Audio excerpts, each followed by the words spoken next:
Sveiki, brangus klausytojai. Su jumis Aušra ir podkastas 5 minutės. Išmintingiausias iš žmonių. Jis galėdavo kalbėti apie medžius nuo kedro esančio Libane iki izopo augančio sienoje.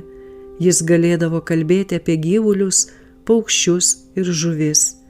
1 Karalių knyga, 5 skyrius, 13 eilutė.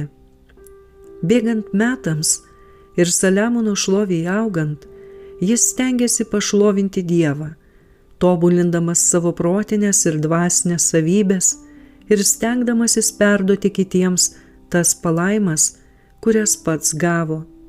Niekas nesuprato geriau už jį, kad tik dėka viešpaties palankumo jis gavo tokią galią, išmintį ir supratimą, ir kad šios dovanos buvo skirtos, kad jis galėtų supažindinti pasaulį su karaliumi.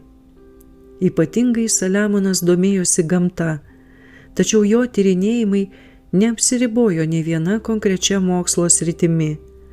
Uoliai tyrinėdamas gyvą ir negyvą kūriniją, jis įgijo aiškų supratimą apie kūrėją.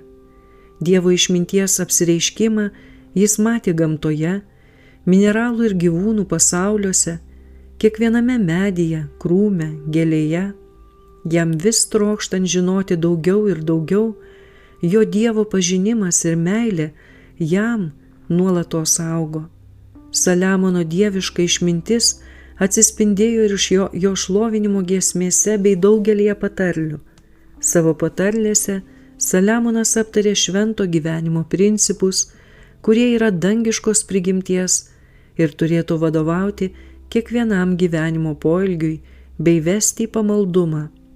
Dėka plataus šių principų skleidimo ir pripažinimo Dievo kaip vienintelio verto viso šlovinimo ir garbės, ankstyvasis Saliamono valdymas pasižymėjo moraliniu pakilimu ir materialiniu klestėjimu.